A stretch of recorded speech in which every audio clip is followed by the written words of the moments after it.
বাগেরহাটের সুন্দরবন পূর্ব বন বিভাগের চাঁদপাই রেঞ্জের আমরবুনিয়া এলাকায় লাগা আগুন নেভাতে কাজ শুরু হয়েছে। ফায়ার সার্ভিসের পাশাপাশি আগুন নিয়ন্ত্রণে কাজ করছেন নৌবাহিনীর সদস্যরাও।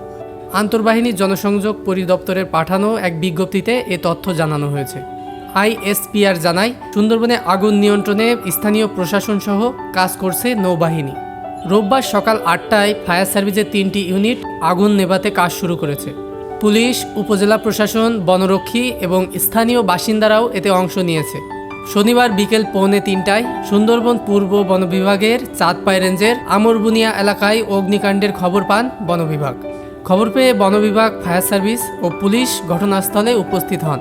তবে সন্ধ্যা ঘনিয়ে আসায় এবং কাছাকাছি কোনো পানির উৎস না থাকায় তখন আগুন নেভানোর কাজ শুরু করতে পারেননি তারা।